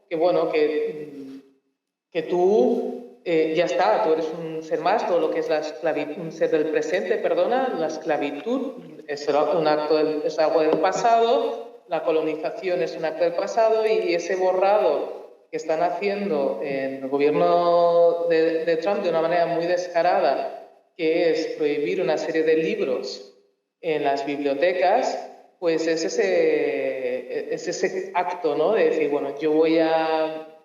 O en el instituto, o sea, yo creo que has dado en el clavo porque mis hijos que están estudiando, yo soy la persona que está ahí muy atenta a lo que están estudiando y cuando veo que hay algo que no está bien explicado, yo hablo con el instituto para ir o con el colegio para ir a contraponer ese peso informativo. Entonces, yo creo que la clave aquí está en dividir y vencerás, ¿no? O sea, en individualizar cada vez más para perder fuerza colectiva. Y esa fuerza colectiva yo creo que es lo que tenemos que ir trabajando con todos los males de la individualización a la que estamos sometidos y sometidas, porque por muchas veces que querramos hablar de ese yo colectivo, a veces es tremendamente complejo la idea de comunidad, ¿no? Cómo entrar dentro de la comunidad, ¿no? Hay una soledad que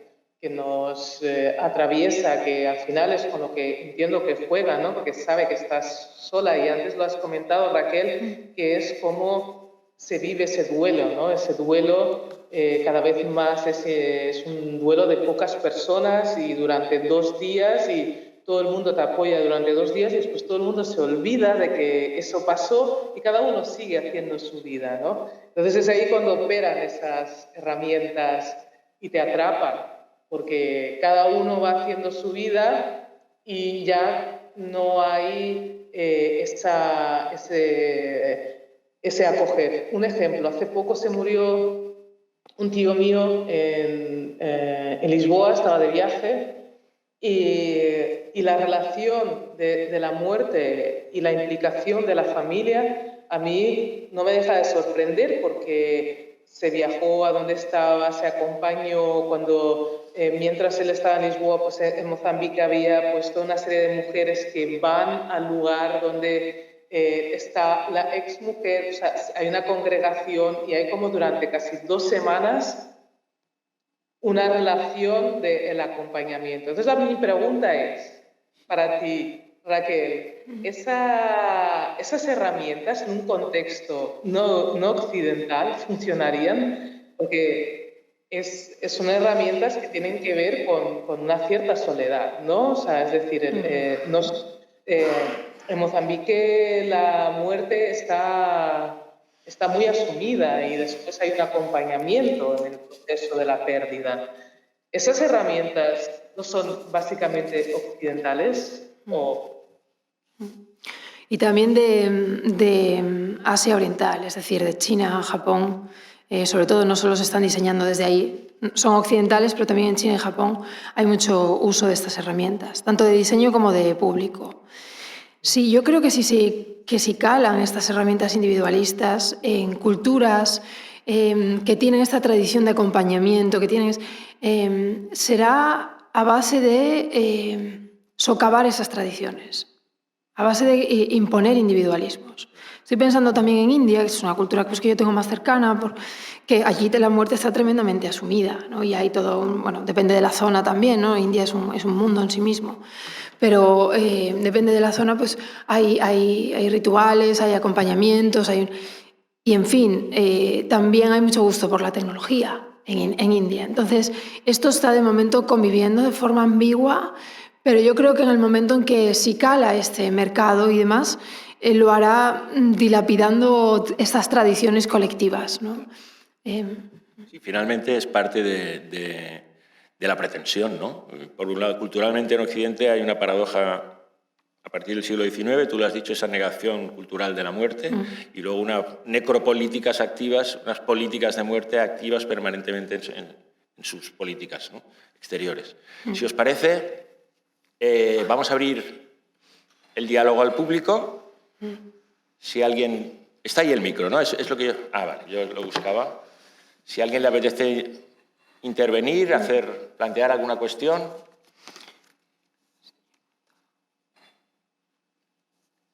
Pedro, que te veo. Hombre, ¿qué tal, Santi? Si no, yo comento algo del Divide y Vencerás. Vale, pues no, comenta. Nada, pues reforzar un punto que acabas de hacer, Tani, el hecho del divide y vencerás, ¿no? Esta idea de la colectividad que parece abstracta, incluso ante problemas tecnológicos muy básicos, como pues, cómo implemento la tecnología en la educación de mis hijos, hacen que un problema que es colectivo y cada vez mayor sea formulado en términos meramente individuales, de tal forma que tú te preguntas en tu ámbito doméstico cómo hago yo con este problema, cómo hago yo, pues, por ejemplo, ¿no?, en el ámbito con los hijos y demás, cuando en realidad es colectivo el problema. Entonces, el quitarnos la pregunta de cómo hacemos nosotros, primera persona plural, esto ya es una buena estrategia para evitar que haya este debate reflexivo en torno a la tecnología. Me parece muy interesante el tema, pero a mí me interesa más cómo luchar, porque tú lo ves como algo negativo. ¿Cómo luchar? Claro, es decir, cómo nos enfrentamos a ese avance y esa tecnología que encima nos dice que consintamos. Es decir, ahora me estaba preguntando si el hecho de cuando tienes aceptar o rechazar, si tú pulsas rechazar, te estás oponiendo a eso. Es decir, hay una predisposición a decir... No quiero entrar en el juego. Es decir... ¿Te refieres a rechazar, aceptar? ¿Te refieres a las cookies y esto? Bueno, esta es una de las muchas partes, ¿no?, que tiene este consentimiento, que, como digo, muchas veces no es materia, yo creo que ya no es materia de elección individual, o que el margen individual que tenemos es reducido y cada vez más reducido. ¿Cómo luchar? Pues hay ahora mismo estrategias concentradas, núcleos dispersos, que no sé si llegarán a algo más masivo. Está ahí un movimiento que a mí me parece fascinante, que no sé a dónde llegará, que es el neoludismo, que es la idea de una sociedad de baja tecnología, que recupera las luchas luditas de de la Inglaterra de la Revolución Industrial, ¿no? Que nos venden ahí pues, que una serie de trabajadores proletarios medio analfabetos se pusieron a las máquinas porque les quitaban el trabajo. Y no es así. Ahora se está recuperando también la memoria de ese movimiento, que eran mecánicos, conocían el funcionamiento de las máquinas y no eran antitecnológicos. Simplemente se veía que se estaban aplicando de tal manera que mecanizaba el trabajo que ellos llevaban haciendo, o sea, que cambiaba toda su rutina laboral, y entonces ellos se opusieron. El neoludismo, que incluso hay ingenieros en el movimiento, que es lo que más fascinante me resulta, ingenieros neoluditas, imaginaos, tampoco son antitecnológicos, porque esto no se trata de demonizar, sino que hablan de una sociedad de baja tecnología y una sociedad que reflexiona sobre cómo emplear la tecnología. Entonces, estos movimientos existen, algunos más también adolescentes, ¿no? Estos neoluditas, sobre todo la generación Z. Pensaos que son la generación que nacieron al amparo de los smartphones sin ninguna información, ninguna medida preventiva. Y los estudios que hay sobre esta generación están centrados en Estados Unidos, pero son los más reacios ahora mismo a la tecnología. Han vuelto muchos de ellos a recuperar, ¿os acordáis de este móvil con tapa, cámara reflex, a organizar reuniones presenciales de ocio? Y están muchos de ellos pues, en terapia, porque esa parte, ¿no? del instituto, de la adolescencia mediada por esa tecnología, redes sociales y demás, pues ha causado pues, unos niveles de ansiedad como nunca en esta generación, ¿no? Comportamientos autolesivos que llevan hacia el suicidio, en fin. Entonces, son los más reacios justamente, ¿no? Entonces, creo que también hay movimientos neoluditas a partir de ahí. No sé si... Es decir, los jóvenes son los que tienen la palabra en este tema, ¿no? Es decir, claro. Ellos han nacido en esta generación tecnológica y son ellos los que tienen que decir, no los que venimos de generaciones anteriores, que la rechazamos porque somos más conscientes de lo que está pasando, pero son ellos los que tienen que buscar mecanismos para parar. Sí. Así es, pero bueno, ya esta idea de la generación Z, que yo creo que ya han tenido o sea, como, digamos, les han causado ese daño a nivel de adolescencia y demás, ahora son los que más reacios están. Y yo creo que las generaciones por venir también, ya sea por estas experiencias traumáticas, ya sea porque haya más información o porque haya más conciencia, yo creo que estamos en un momento tan polarizado que es más sencillo, igual que hace años, que parecía todo más inocente, es más sencillo ver que detrás de esta industria pues hay muchas desventajas, tal y como está diseñada. Pero sí, el futuro está en manos de generaciones futuras. No sé si Tania quiere... No, yo creo que no me atrevo, yo soy una, ¿cómo te diría? Soy en cierta manera una ignorante digital y me enorgullece también en cierta manera serlo, pero también me da como cierto reparo porque veo que el mundo se está acelerando hacia un lugar que te vas perdiendo y lo vas dejando de entender, que es lo peor, ¿sabes? Porque a mí me pasa que cada vez más me cuesta entender actitudes humanas que están muy conectadas con lo digital. Y creo que es un peligro, ¿no? Esa desconexión, donde encontrar el equilibrio entre reconectarte para entender hacia dónde va la humanidad y tu acto de resistencia a formar parte de esas nuevas dinámicas. Y que al final también son dinámicas que van a generar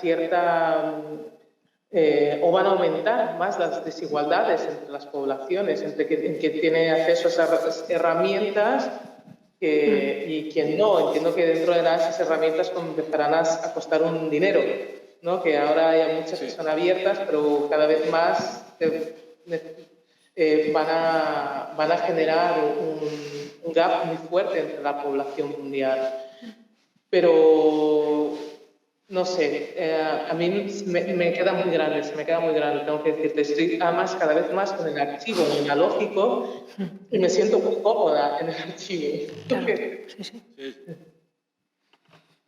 Bueno, ¿le apetece a alguien intervenir allí? Vale, genial. Tenía una pregunta y era cómo OpenAI, que recientemente han sacado ya su nueva herramienta Sora 2, que es la herramienta generativa de vídeos, y además otras empresas norteamericanas de IA piensan emplear la inteligencia artificial general y cómo nos influirá como espectadores. ¿Y cómo sería esa falta de privacidad?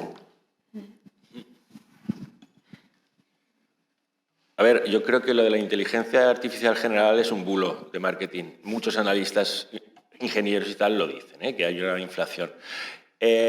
Para mí, operan a base de profecías, promesas incumplidas, pero cada vez más invasivas de todo aquel campo del que se puedan apropiar, desde unas tecnologías que son de algoritmos de caja negra que son impredecibles, pero que van copando todos los ámbitos posibles.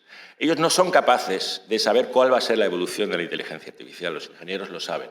De hecho, ahora mismo que Estados Unidos ha apostado toda su economía a la inteligencia artificial, hay una burbuja, que lo están diciendo los de OpenAI, que va a reventar en alguna parte porque no dan... Estas empresas de momento ni siquiera ganan dinero, pero están invadiendo todos los ámbitos posibles desde ahí.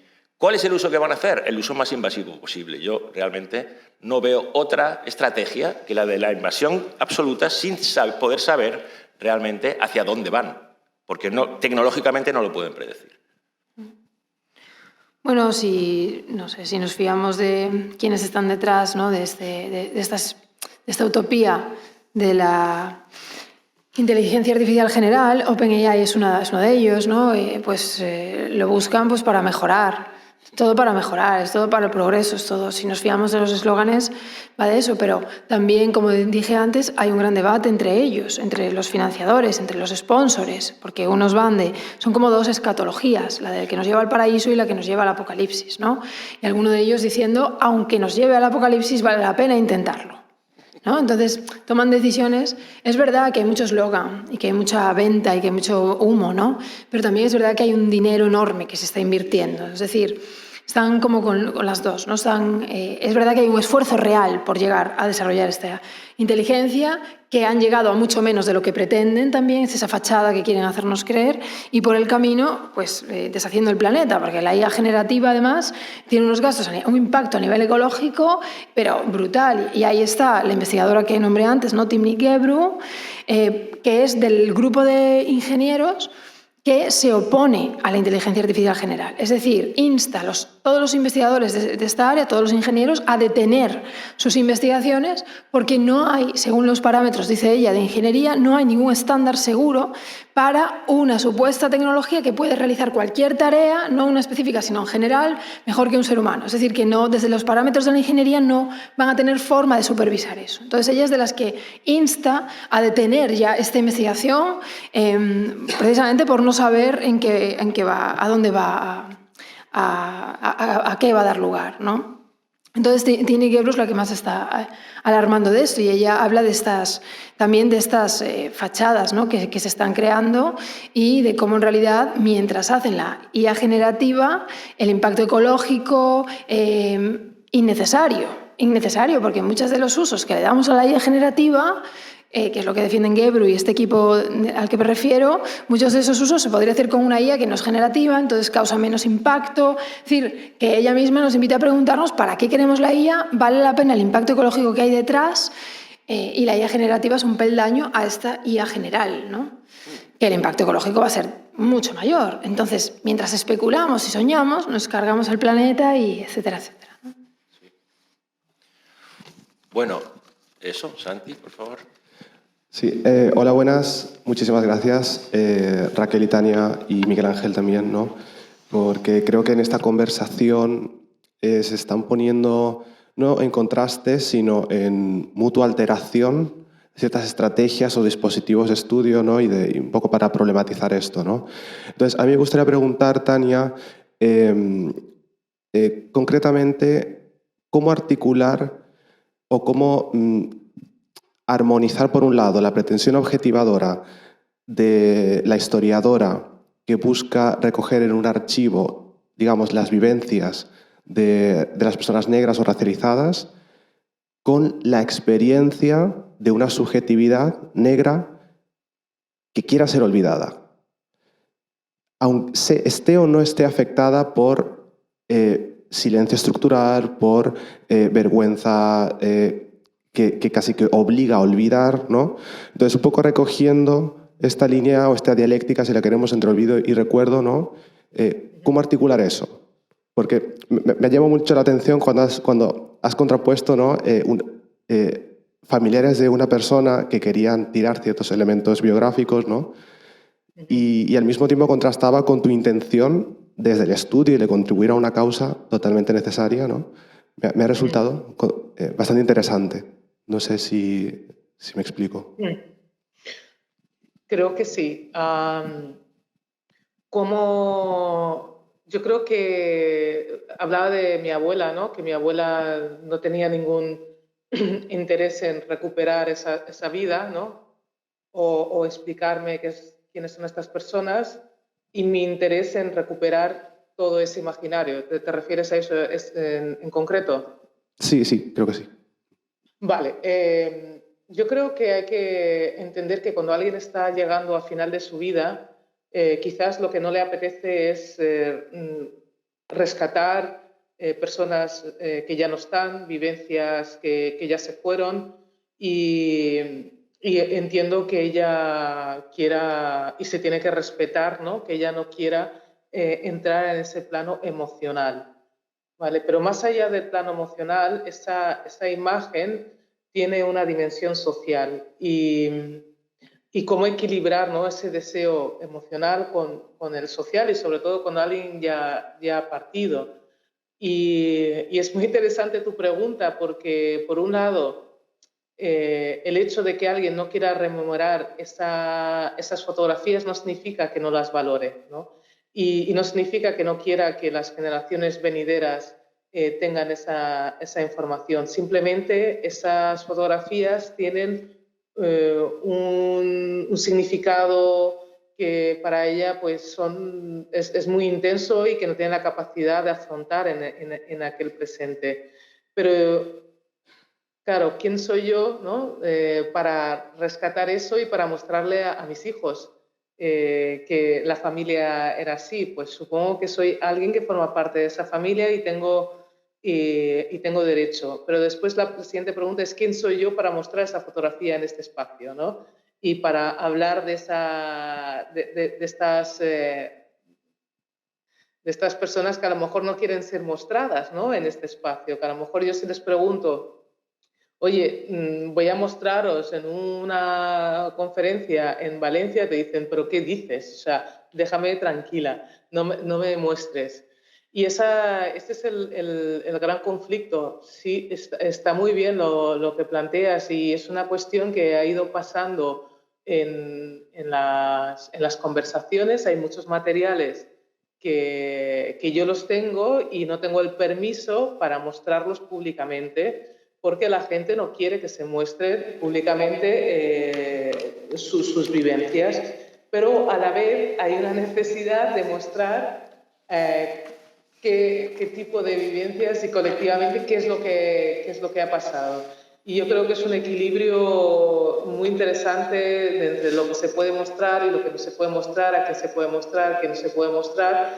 Y yo, en el caso de mi familia, me tomo la libertad de hacerlo. Mis padres me dan el permiso, y en el caso de las personas que no son mi familia, yo pido siempre permiso para mostrar las fotografías. Es verdad que estas personas ya no están entre nosotros. Quizás si lo preguntáramos, Raquel, si tuvieran una herramienta de inteligencia artificial, podríamos preguntarlas si están de acuerdo o no en mostrar sus imágenes en un futuro, y qué significa eso. Es algo con lo que no hay respuesta, y que yo apelo a la importancia de una historia colectiva que se tiene que mostrar, e intento hacerlo con el máximo respeto posible. No sé si te he contestado. Sí, totalmente. Gracias.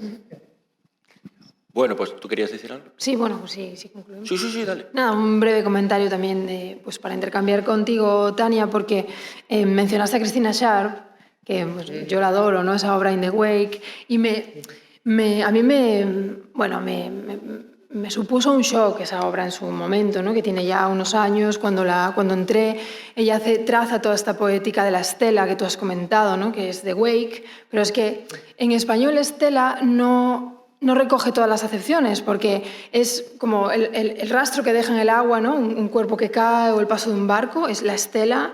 También en el aire, un cuerpo que pasa, la estela, pero es que en inglés Wake es también pues, este estado de atención, la vigilia. Entonces ella va trazando esa estela que parte de la esclavitud y cómo también ahí habla de un clima, que es el clima de la antinegritud, ¿no? Dice, nosotros tenemos que respirar en esta estela, que es un clima como el meteorológico, pero que para nosotros está desde que nacemos.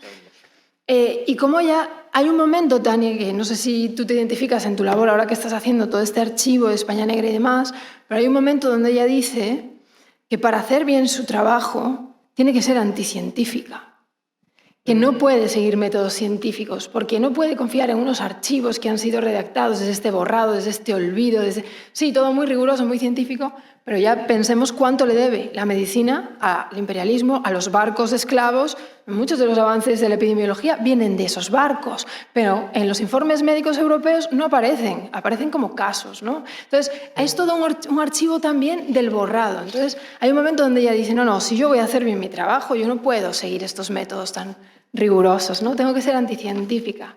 No sé si es también tu experiencia. Absolutamente. Por eso siempre digo que somos una investigación no académica, para desligar precisamente claro, de estas formas de trabajo científicas, ¿no? Porque la academia es ciencia, absolutamente. Entonces, para mí es importante remarcar. De hecho, hubo un encuentro en la cátedra de la esclavitud que hay en la Universidad de Alacant y que yo proponía estas genealogías y hacía como una metáfora y comparaba pues, el Middle Passage con la travesía que hacen muchas personas migrantes en el Mediterráneo, ¿no? Que había como ciertos paralelismos.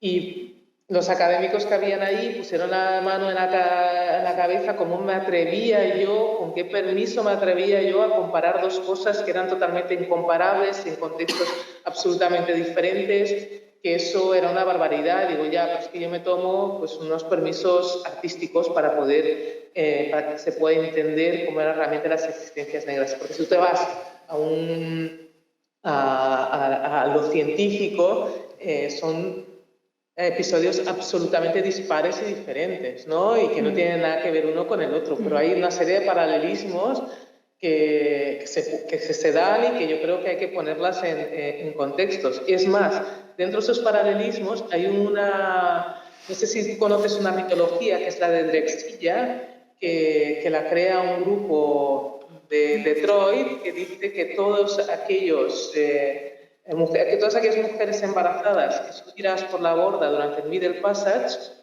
que esos neófitos, esos niños, neonatos, no mueren, sino que como estaban en un medio acuático dentro de la tripa de su madre, cuando nacen y sobreviven y están creando un ejército de drexillanos que están listos para venir a vengarse del mundo, ¿no? Que es la mitología de Drexciya. Entonces yo cojo esa mitología y digo, todas aquellas personas que se han muerto en el Mediterráneo entran a formar parte de ese ejército de drexillanos.